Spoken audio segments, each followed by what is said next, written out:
Hey, this is Web3 Talks. The rule of this podcast is simple. We only talk with people who have hands-on Web3 building experience.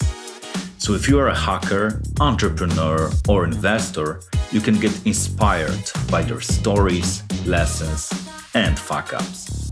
My name is Mac, and I'm hosting this pod. If you want to stay in touch, go to twitter.com/web3talks, click the link in the pinned tweet, and join our Discord community. Let's go. Hey everyone, we had a pretty long break as I was snowed under tons of private tasks, but I'm slowly starting to see the finish line.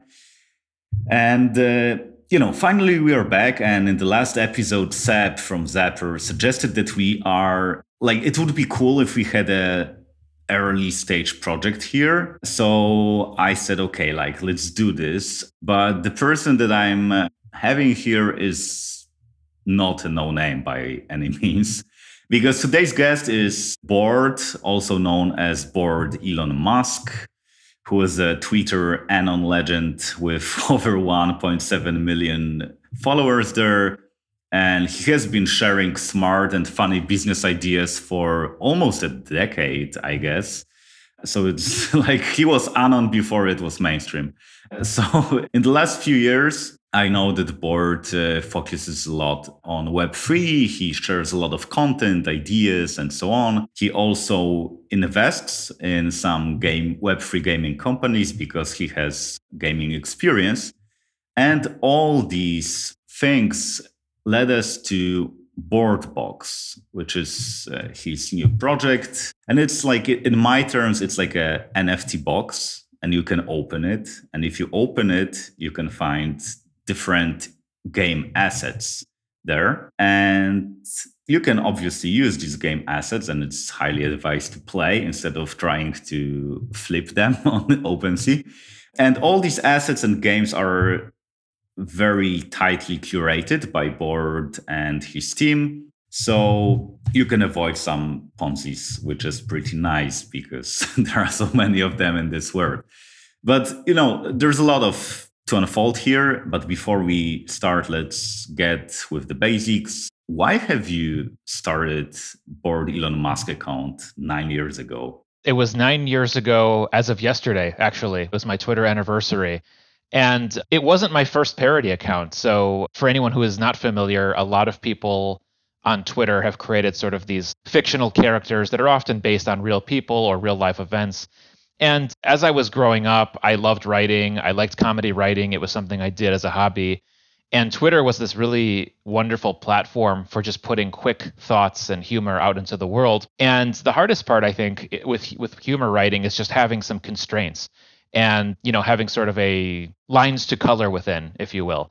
And so the idea of a parody account was always fun to me. I had created a few that never really took off. And then one day, somebody who I was following and admired quite a bit by the name of Elon Musk 9 years ago, he put out an idea called the Hyperloop, which was, basically a high-speed train that goes underground and replaces all modern train systems and modes of transportation. Fast forward to today, that never really came to be. There is no Hyperloop that is active in any city. But the act of him doing that, of putting out this 40-page white paper when he had some spare time while he was bored, was such a funny thing to me because he's obviously a very busy person.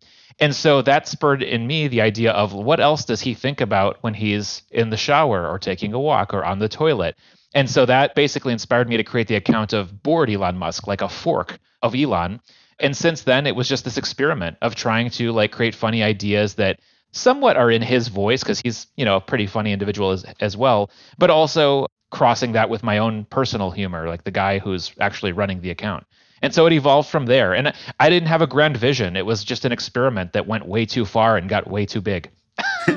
Yeah, I've seen even Elon commenting on your tweets and on your ideas. So it got pretty far. Yeah, it was pretty cool for him to notice. I did appreciate that. How you got into crypto? What's your story here? The crypto story has two prongs to it. So one is more of a functional aspect. So I remember a decade ago trying to transfer money from a bank that I had in Canada to another bank account that I had in the United States. And this was like the same bank, the same company. It's an international bank. But because it was a cross-border transfer, I had to pay $40 in order to make that complete. And I thought that was absolutely insane, right? Like, why am I transferring? Why am I spending this money? And why is it taking several days to transfer money to myself within the same bank?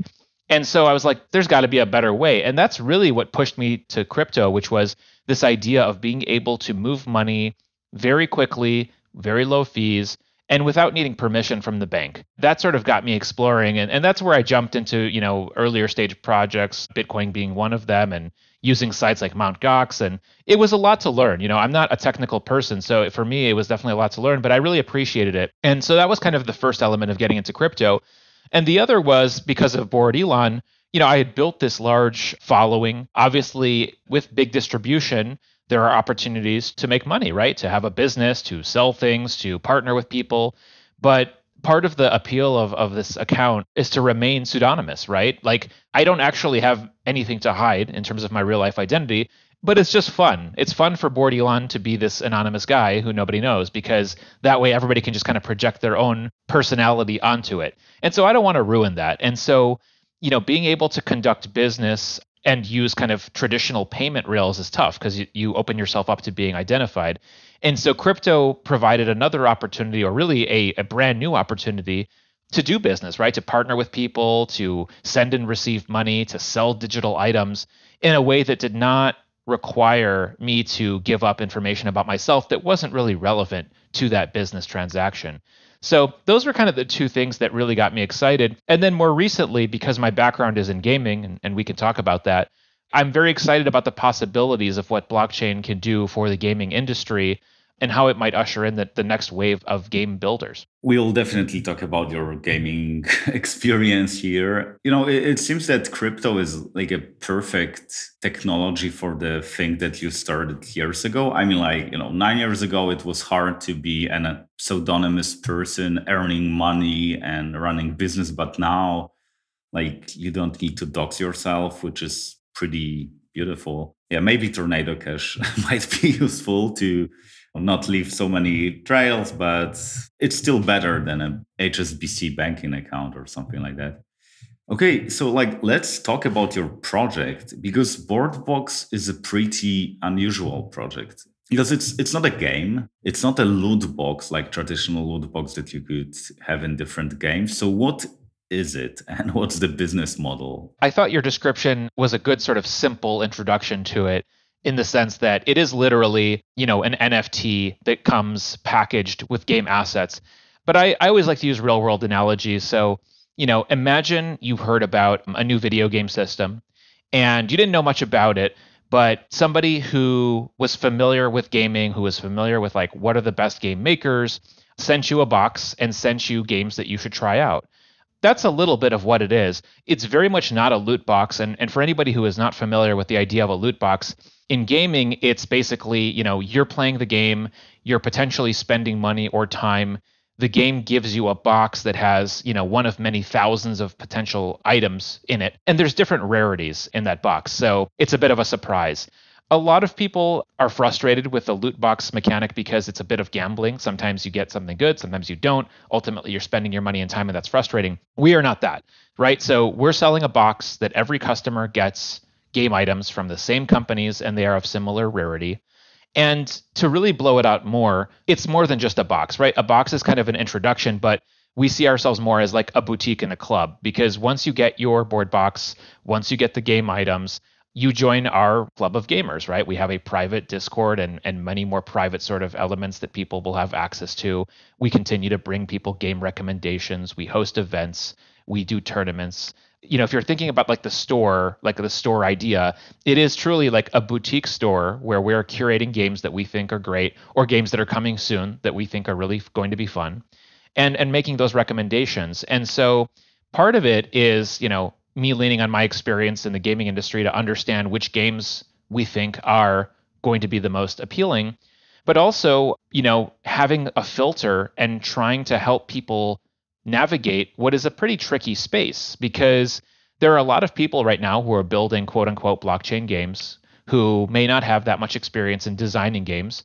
And it's a very hard thing to do. I've designed 2 games myself. It's potentially an endless exercise to build a good game. It's very, very difficult. And there are literally thousands and thousands of games being built. So like how does somebody who doesn't have a lot of time, figure out where they should invest their energy or their dollars or whatever money they're using? And so that's where we step in. We're trying to be a voice, a curator, an educator, and help introduce people to blockchain games they might not have heard of. So ultimately, your description is very accurate in that like the product itself is a box with other stuff in it, but we really, it's everything around the box that we think is more important. Yeah, I think you kind of fill this gap in gaming industry, because if I want to find a normal game, non-blockchain game, I can find reviews and all these very established websites and so on. But when it comes to blockchain gaming, it's very obscure and there's no this information symmetry between different people that want to play games. It feels like, playing games in the 90s or even 80s where you needed to know the game to really be able to play it. Like it wasn't that obvious that everyone plays Fortnite or, I don't know, Minecraft or whatever. So this kind of like secret gaming club makes perfect sense to me here. And what's the business model for you? Do you just generate money through drops or through some partnerships or any other way? The core business model is really simple, which is that we work with game studios to acquire usually exclusive game assets for BoredBox, and we make a margin on those game assets, right? So a game studio ordinarily could sell NFT. They could do a drop of NFTs and sell those directly to consumers. And, that's kind of the end of that exchange. In our scenario, we're asking game studios to make 1,000 items for us or partition 1,000 items from a planned drop. And they use that as user acquisition, right? So like we bring quality players and owners of game assets to game studios, and this is something they're looking for desperately. And in exchange, they provide us with game assets. There is, an exchange of value or of money between us and them, but ultimately there is a margin between what those assets cost and what we sell them for. And, it's really like a store, right? Like every store buys goods in volume for their store shelves and they pay less than you pay when you go buy it at the store. So that's really the core business. It's really simple to understand. And of course, there's other things like secondary sales and other elements, but that's really it. And so, somebody who is a potential buyer might ask like, well, why should I pay you guys that margin? Like, I can go buy them directly from the game studios when they drop their stuff. And the answer is, yeah, you can. But, we're packaging up several games at once. We're doing the work and the research to find stuff that you might not have heard of. And then we're providing you with, the membership to the club and lots of giveaways and other fun stuff along the way. So we feel like it's an even exchange or a fair exchange of value. Yeah, makes sense. And, I remember when we talked that you planned to protect this product from flippers. And there are many NFT flippers, people who just buy NFTs to sell them fast and get some, 10%, 20% from these transactions. And I'm wondering, like, how have you tried to protect the whole ecosystem? Because you also, as you said, it's not only about the box, it's about the community. So if you had flippers in the community, the experience for other people wouldn't be that good. So it's an important thing to cover. Yeah, and I'm definitely proud to say that less than 5% of our BoredBox buyers have sold their box. So our retention has been really strong, which to me signals that we did a good job of, filtering out the flippers. But really it came down to 2 approaches. One is we were very explicit in our, messaging in terms of like being on podcasts or like all the messaging on our site saying we don't want flippers. If you are looking to invest in something and sell it, this is not a product for you. So we were just like very much just telling people who were into degen flipping, like this is not for you and we don't want you. And listen, nothing against it. I do it too, right? Like I flip JPEGs and that's fun, but this is not that product. So we're really focused on, attracting people who want to play games and own those assets. And so like we just kept hammering that over and over. So that helped a lot. And then the other piece was in terms of our initial Genesis drop, we were very careful to recruit potential customers that we felt were a good fit. So like a lot of time was spent by me and the team reaching out to people one-on-one, explaining what BoredBox was and encouraging them to buy a box. And many of them were friends, they were acquaintances, they were people in the industry. And because we knew that they understood the fundamental principle of BoredBox, we knew that they wouldn't sell, they would hold, and they would set a good example for everybody else who comes in. And like ultimately, as this project grows and more people learn about it and want to get in on it, the flippers will come. But it was important for us that, as large of a percentage as possible of the initial sale or owners were people who genuinely just wanted to be like owners of the games that they played. And so I feel like we've accomplished that so far, and setting that culture early is important to make sure that we continue to recruit the right kind of customer. It seems a very unusual attitude when it comes to NFT drops. Typically it's pray and pray, just like get as many buyers to just like, rag people and just, escape. Yeah. It's a really bad way to make a lot of money short term, but a really good way to make a lot of money long term. Because if you abuse your community and you just extract as much value as you can in the first 6 months, that's going to come out, that's going to be visible, and you've seen that play out in many projects already. So that's not what we're interested in. We want to be long-term, a long-term like player in the blockchain gaming space. And the vision, is that 2 or 3 years from now, Activision and Epic and EA and game studios like that are coming to us saying, hey, we're going to build games like this now too, and we want BoredBox to help us launch one of our games. And so that means we have to really like honor our strategy, which is going after the right kind of customer. But it does mean that we're sort of delaying the profit that we're making early on because we're not trying to kind of hype and pump and get as many people to flip these things as possible. Yeah. When I think about it right now, it reminds me of this, demo versions on the CDs when you bought, these gaming magazines. And the 90s, they were this gateway to gaming world for me. And today you don't buy games in blockchain, you just buy NFTs instead of buying a game. So yeah, it gives me this impression when I think about it. Yeah, exactly. Right. So like the standard video game purchase, 30 years ago was like you go to the store, buy a cartridge, play the game. That evolved to now you download a file onto your, computer, onto your console, and you own this digital file. And in a way, that is an NFT, except for the fact that like that NFT can be shut down and, you don't really own it. Like you can't sell your download of Fortnite to somebody. Obviously, that's a free game, but like if you paid $60 for Elden Ring and you beat it and you were done with it, long time ago, you could take your cartridge, your CD, and sell it to your friends. But you can't do that anymore, right? With the download, that's just yours. And so the next evolution with, NFTs being used for gaming is like that sort of represents your entryway into a game. But the cool thing is that a lot of games don't require you to own any sort of tokens. You can just play them. And if you choose to have some ownership in the game, you can do that. And I personally think that's the best approach. Like take away any sort of barriers of entry, let people play a game that they think is fun, and then present them with opportunities to have more skin in the game if they choose to. Yeah, free to play is the leading model also in normal gaming. So I guess here it might be also the good path. I remember when I talked with Steppen founder, and although like Steppen is a pretty like when I talked with them, they convinced me, at least like I believe that they will transition from this Ponzi-like model to a more sustainable one. I don't see it happening.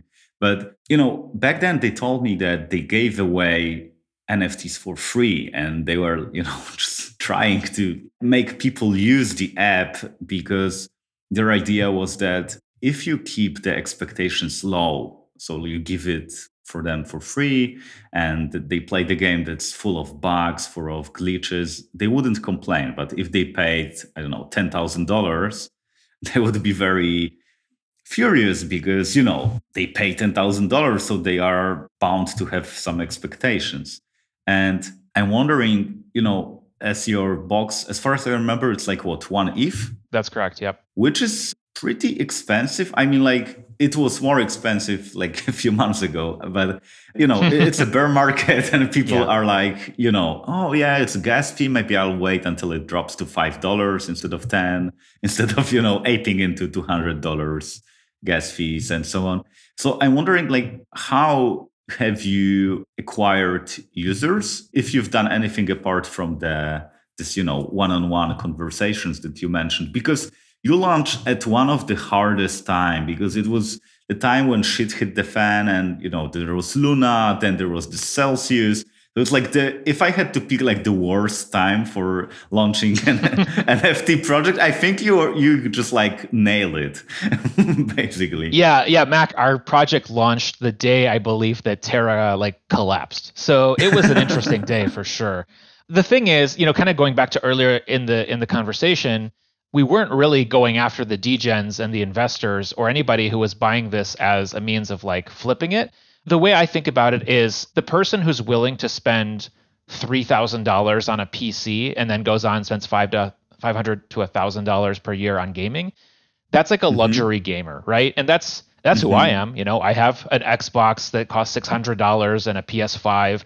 These are not insignificant purchases. And so, we're starting at the top, and this is what a lot of companies do. Like even, using my my real world counterpart, Elon Musk, when they launched electric vehicles, they started at the top end with a luxury vehicle, and eventually they recruited more and more people. And as the volume of interested customers went up, they were able to lower the price. And so we're doing the exact same strategy. So like, obviously, like we want as many people to play games as possible and to have access to what we're building as possible. And so over time, we will drop our price. But the initial drop of 1,000 Genesis boxes, we always knew would be important. And so we did set the bar very high. And we did go after people who we felt would be comfortable spending that amount of money. It does mean that, the sellout of board boxes will take longer, but that's okay. Like we're not worried about sort of like typical metrics that NFT degens think about, which is like, how fast did you sell all the NFTs? How many owners are there? What is like the secondary market? Those things will come, but ultimately we're just selling a product as if you would sell in the real world, like a Rolex watch, right? And Rolex sells their watches when they sell their watches. They don't discount them. They don't go and put them in thrift shops or give them away. They sell them when the right person who wants a Rolex gets them. And so, it's not meant to be snooty. We're not trying to say like, oh, we're a luxury good or whatever. But at this point, we're trying to build something special. And in a way, the price point that we set up front was meant to sort of deter the degens from wanting to buy it. But I will say that for anybody, like if you were in our private Discord and you asked the average, BoredBox holder if they felt like it was a valuable investment or, sort of worth the money they spent, I would say 99% would say yes, because since the initial drop of the 5 game assets that were in the box, we've done like giveaways of other games almost on a weekly basis that were quite valuable and quite expensive to buy. And we've given those back to the community for free. So I would say that like worst case scenario, people can say they've like broken even if they're thinking about it in investor terms. But, BoredBox is not an investment and this is not investment advice. We want people to hold their stuff. So that's my answer to that. It's a bear market right now. Sales are a little bit harder. And this is across the market. Like everybody who is trying to launch a new project today is struggling with the same issues. But luckily, we're in a good position. We have capital to run the business for a good amount of time without making any money. So we're just investing in the community and investing in our relationships with game studios. And that will pay off when the market corrects. Yeah. And, I'm kind of thinking that, you have this very hard task of curating the game assets that you are about to include. So it's like, because it's blockchain space, it's very complicated, and some products, might not be as good as advertised, and some products might not deliver, and some products might, just be a scam or whatever. So how do you protect, BoredBox holders from that? Like, what's your process of choosing the right games and assets? Yeah, I mean, it's definitely important because in a way, like I'm putting my reputation on the line and the company's putting our reputation on the line about making these recommendations. You don't want to be like the guy that, 6 months later you recommended something and then it's like a rug pull or it ends up being a flop. So there's kind of 2 categories. I think one is a game designer or studio puts out an idea for a game and ultimately they're not able to fulfill that. And that's okay, right? Like I think for anybody who's used Kickstarter or other crowdfunding platforms to sponsor a project, the reality is like that you're rolling the dice a little bit and that the people might not be able to fulfill on what they promised. If that's done honestly and it's a failure that, that happened because they tried their hardest and it just didn't work, I think people are understanding. Now, if it's nefarious, like where people really promise something that they had no intention of being able to deliver on, or knowingly we're not capable of delivering on, that's a different story. And that's the thing that we really watch out for. So first of all, yeah, I lean on my experience in the game design and gaming industry to kind of weed these types of projects out. And I find that I'm pretty good at it because I've basically talked to thousands of game developers, and I kind of have a sense for like who has the ability to bring something to market and who doesn't. And that's a bit of a subjective and sort of like, more art than science. But ultimately, our team, like before we make recommendations, we have meetings with game studios. We get to know the founders. Sometimes we get demos that are kind of, not public. We really try to understand, like, is this something that we feel confident in recommending? And for the first box, I'd say we met with about 100 game studios before we ultimately settled on 5. So we did our job of curating, and we'll continue to do that. But ultimately, it's not perfect. We will at some point recommend a game that comes from BoredBox that maybe is less than desirable. And hopefully our track record is high enough where people will forgive that. But we try to do it as honestly as we can. And no game studios are coming to us and offering us cash to recommend their game. It has to be one that we believe in before we partner with them. As we are talking about crypto gaming, many people, and I guess audience of this podcast as well, might have this pretty shallow understanding of that. Because when people think about crypto gaming, they think about X Infinity or Steppen, which were basically a pretty like games slash Ponzi's.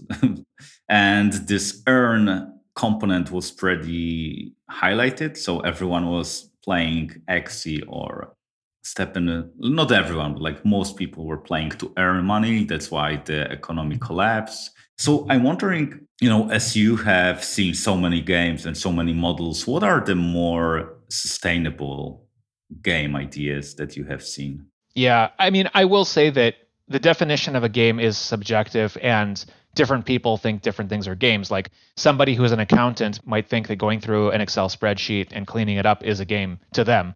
And that's fine, right? Like everybody will gravitate towards the games or whatever fun entertainment they want.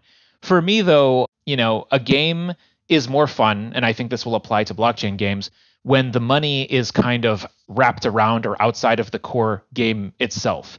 And I want to credit somebody, Brooks Brown, who is running a wonderful project called Nor. He talks about this a lot and uses the analogy of sports, which I really like. So when you think about football, whether it's football in Europe or American football, whatever the sport is, that game has rules and the players play it, and there is an outcome and there are fans. Now outside of that sport, there is betting, right? Like you can bet on what team is going to win. Or in fantasy sports, you can bet on, which individual players are going to score, all these sorts of things. But those actions, those monetary sort of interactions that you are experiencing if you participate in them, does not impact the core game itself. The game is pure. And so I think that as people are thinking about blockchain games, if you are trying to monetize or add some sort of token to every little interaction within the game itself, inevitably you will have people come in who try to optimize the actions that get them the most money versus optimize the actions that make them win or make their competition fun. And so I think with a lot of the earlier games that were sort of, quote unquote, blockchain games or play to earn or whatever, you saw that, right? And so it's on the game developer to really think that through and make sure that they are building a game that is fun to play for free, that has the opportunity to have ownership and have tokenization in a way that does not destroy the experience for the game players who are there who don't want to necessarily touch crypto. So that's the ideal, and that's certainly what we look for. It's not a perfect science, and I think it's going to take a lot of experimentation over the next few years. But for us, our goal with BoredBox is to curate games that look like games you would see on the Steam store or Epic store or the PlayStation Network. Like they're just games, right? And so the only difference is that you can own items in those games, whether it's for status or some sort of like, equity or stake. But ultimately, like it shouldn't look very foreign. And if we do our job right, we will just be a games company. We are not a blockchain games company. We're not there yet, but that's the goal. Yeah, I've seen a video from one of these games. It was this kind of like Fortnite-like, some shooting game. And someone used a board, hoverboard, I guess. And I was surprised because this game looked very advanced, just as you say, like from Steam. And the games that I've seen from like before were pretty primitive. They looked maybe not like Pong, but like, they were very basic. And the games that you included in the box looked like a game that I would play just to have fun, not just to make money. Yeah, I think that, that's certainly something we're proud of. And I do think you can make a very fun game that doesn't have the most advanced graphics. One example from last year, there was a game called Among Us that came out that was just like these little 2D sprites, and it had millions and millions of players, and it was super fun. So that's okay. I'm not somebody who's like a graphics maxi and like needs to have like 4K, 60 frames per second. Like, if a game is fun, it's fun. I think Nintendo is a really good example of that. Like, they've never had the most powerful system, or rarely have they ever had the most powerful system, but they make really fun games that are timeless, that continue to attract people. But I do think what you saw in the early days of kind of blockchain gaming was more rudimentary styles of gameplay, and that's changing, where you are starting to see games that mirror what you see in kind of traditional gaming space. But ultimately, like, it just takes time to play games. And so the people who went to market first were the ones who could pump out a game faster. And because they brought those games to market earlier, they obviously were not as polished as what we might be used to. So I'm really bullish on 2023 and 2024 having games that truly look like the games that you're used to playing on a console or on a PC. I've seen the companies that are building already, and they will be ready to share those games in the coming year. It's just early right now.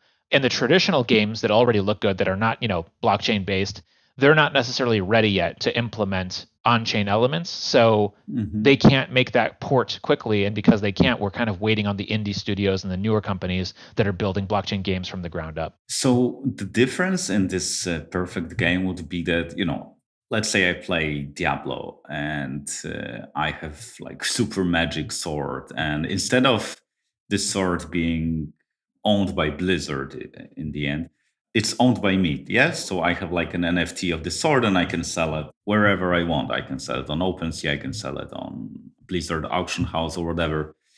Is this how it's going to look like? Or is there any like bigger change between like the thing that we know and this blockchain gaming? I would say, put simply, it might look like that. I think for me, at least, the biggest change is that game objects or 3D objects, whatever they might be, become their own units, their own sort of individual property that players own, and that certain game studios create them and allow them to be used in their game, but then they also allow those items to be used by the player, bought and sold externally from the game. So using your example, if Blizzard creates an awesome sword and then sells that object to the player, and then that player can kind of buy and sell outside of the game, that's great. But if Blizzard decides tomorrow, we don't want this sword to work in our game anymore, that's it, right? So the player lost the ability to use that really cool sword, which was cool because it was in the game Blizzard made. Now, the perfect situation that I see in the future is that other game studios will take that sword, implement it into their game, so it continues to accrue value, not monetarily, but value from a gaming perspective. And so you need those conditions to exist, because otherwise, like, yeah, if you can own a game item, but the game itself that runs the game servers can still ban your item or ban you from accessing that game, the only advantage you have at that point is that you're able to sell that asset to somebody else, which is fine. I guess that's kind of cool, but it's not really deep enough. So the best analogy I've kind of thought about recently is like a deck of cards, right? You have these 52 cards, 2 through ace. This was created. There are rules around what a 2 means and what a 10 and what a jack and what a king is. And from that, people have built all these different games.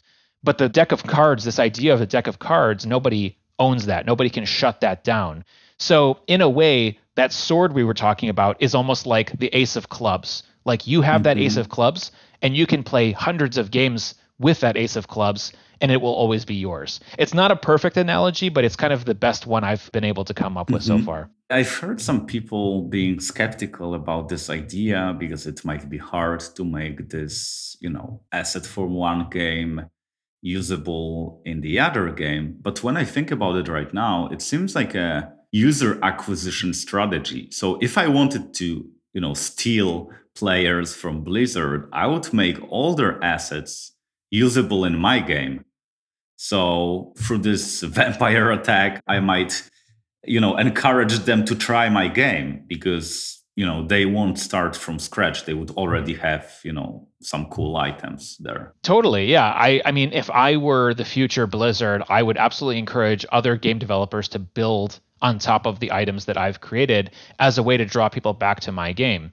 The current system of video games definitely wants you, the player, to be spending as much time as possible in the title that they own, because that maximizes, the transactions that you might make inside of that game. I get it.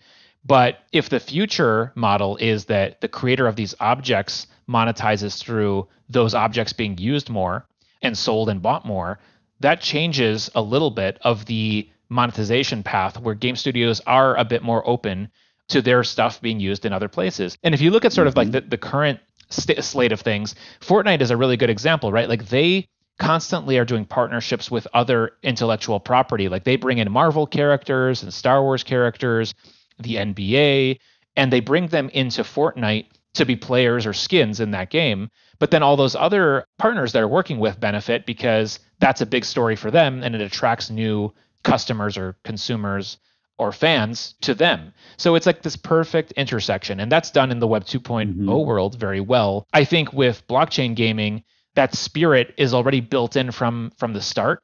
And that will just be the norm. Like Fortnite is, to me, an exception. There are very few games that like to have sort of these like cross IP, opportunities the way that Fortnite does. Like Smash Brothers is one example, Mortal Kombat is another, but most are very guarded and don't want their characters to appear in other games.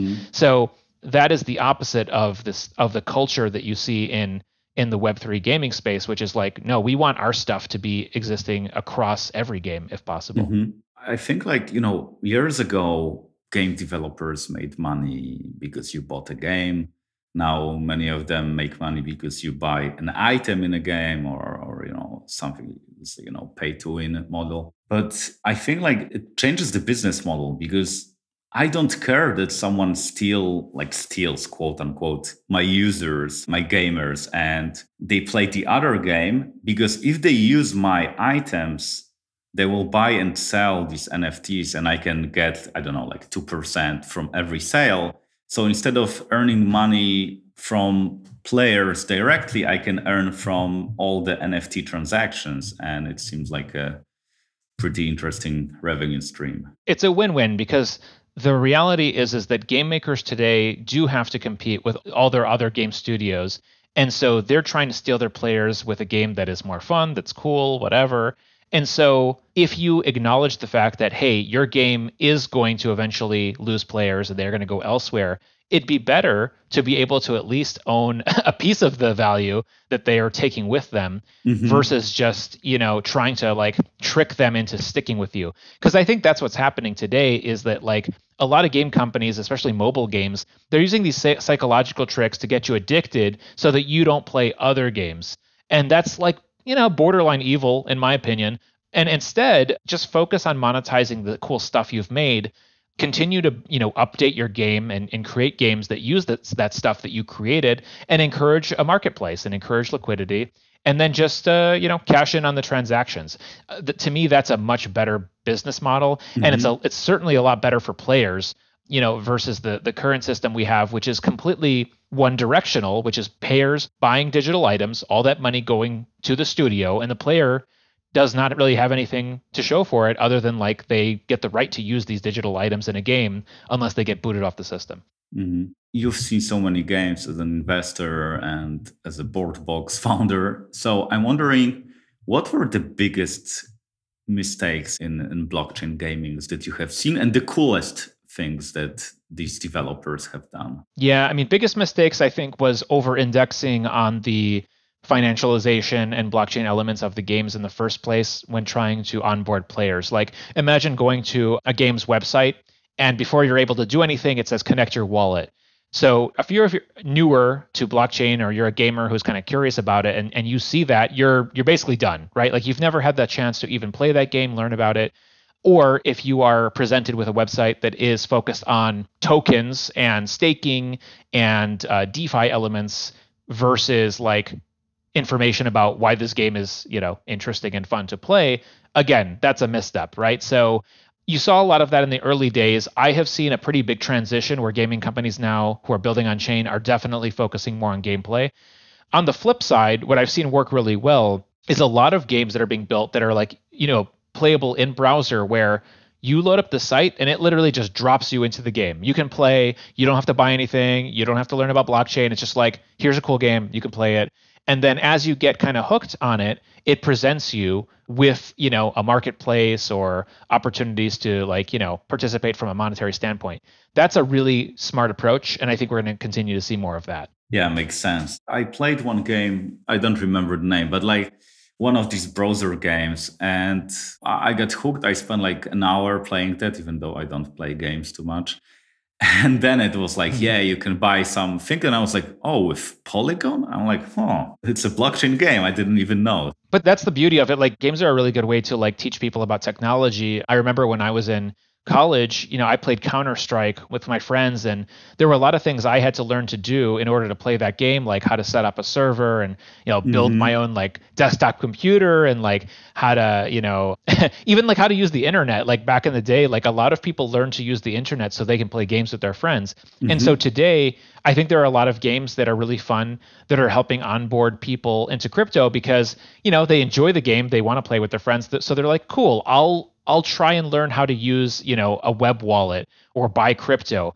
But if you present them that as the first task before they get into the game, it's too big of an obstacle that people don't want to cross generally. Yeah, like, when I recall how many of my friends who are developers, some of them like really, really good developers, got onboarded to PCs through gaming, like I think like 90% or something. So it seems like games are a perfect tool for onboarding new users to this new computer, because like blockchain can be interpreted as a computer as well. So it makes sense. Okay, so I will ask you a few questions that I always ask, as I know that we are getting to the end of our time for today. If I gave you a magic wand and you could fix one thing about Web3, what would it be? I think that security is the biggest issue. So right now, we all hear about hacks, about phishing attempts. And so people are unfortunately losing a lot of money because there is almost an like insurmountable amount of information to keep track of in order to like protect your digital assets. And so if I had to like wave my magic wand, I would say that I would put pressure on the wallets of the world, the MetaMasks of the world, to continue evolving their software applications to make sure that they continue to warn users, provide recommendations, and do things on the back end that prevents these types of things from happening. Because the last thing you want to have to worry about is, imagine in the real world that you spend $1,000 on a gaming console and several games and a subscription, and then, you wake up tomorrow and your games are gone and you don't even understand how it happened. Like that's a very expensive loss, and it happens too much. So I think that that's really stopping a lot of people from wanting to enter this space. And that's the biggest thing that needs to be improved. All the other stuff I think will evolve and get better over time. But security is a tough thing for the average like web user to understand. And I think that they need more help there. And the balance, of course, is to maintain decentralization. So that's the push and pull. And people will decide how much centralization they want in exchange for them not having to worry about their own security. And that's a personal decision. But I do think that some of the larger wallets need to do a little bit more work, and they are doing that work to protect users who are a bit more new to the space. I agree.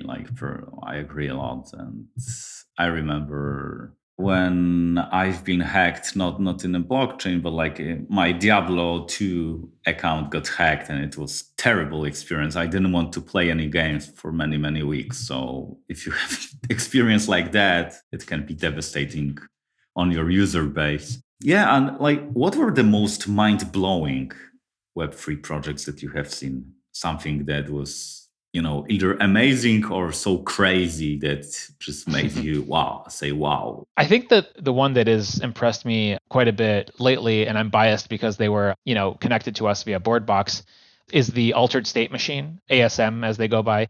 They are building essentially AI brains that are designed to do things for you in the metaverse in games, right? So if you think about a classic video game, you have this idea of an NPC, a non-playable character. So like you're the player, you're running around a city, and there's these like programmed, scripts that make it feel alive, where people talk to you and they kind of go through the motions. But ultimately, these are all programs, right? There's a little bit of a lack of humanity. Mm-hmm. And so the vision for Altered State Machine is that you replace these kind of dumb NPCs with intelligence that actually like can make a digital environment feel more real, where they have their own goals, where they learn, where they react to you in a way that is more organic. And so you can think about this as like race cars that like learn over time and get harder to beat. It could be characters that are, speaking to you and have dialogue. It could be, athletic events where, it's a soccer player and they're like getting better and better over time based on how you play.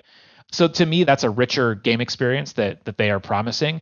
They have not released sort of any examples yet, but there is one coming soon called IFA, AIFA football, which is going to be sort of a demonstration of some of this technology that I'm quite excited about. So I would pay attention to them and sort of the branches of that overall company and what they're doing. Yeah, sounds really cool. Because like NPCs are the characters that I still remember after so many years, whether from Baldur's Gate or Diablo or mostly RPG games, Fallout, and making them more memorable and even more intense can make you can give you such a beautiful experience. Like similar to having NPCs in this like real life RPG games where you play with your friends in a basement and one of them is an NPC and tries to play out the role. So it seems more natural and unpredictable. Yeah, absolutely. And I do think that over time it is going to extend the life of a game because especially if you think about like a one-player game, once you've played it enough, these NPCs all start to kind of repeat and it feels boring. Yeah. Imagine a world that continues to evolve based on what you do in it, and the game is different a year later than the way you played it before. That's super exciting to me. Yeah, sounds super cool. One, I think the most important question is where people can learn more about BoredBox. Certainly give me a follow, Bored Elon Musk on Twitter. Our site is at boardbox.io. We still have not been able to purchase the .com someday, though. And so that's really great. And then once people have purchased a BoredBox and they can buy an opened one on OpenSea if they'd like, or mint one directly from our site, our private Discord is a great place to be. There's really great people. We share a lot of fun, giveaways and events. So that's kind of our club, our hangout place. And would love for anybody who's listening who does, acquire a box to join us and help make it an even more fun place. Okay, perfect. So the last one, do you have any ideas for a guest, someone who might make a good fit for the conversation that we had? Oh, man. So if you want to kind of continue the discussion around gaming, the gentleman I mentioned earlier, Brooks Brown, is a fantastic interview.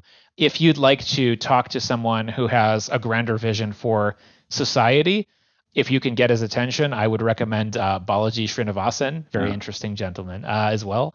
And I'll keep thinking on that and maybe send you some ideas behind the scenes. Okay, perfect. So thank you a lot. And you guys check out, I think it makes a lot of sense to type BoredBox in YouTube because there's some guy doing an unboxing video and showing all these assets in games and so on. So I think it might be very useful to check it out. Love that. Thank you for the conversation. Appreciate it. Yeah, thanks a lot and have a good day.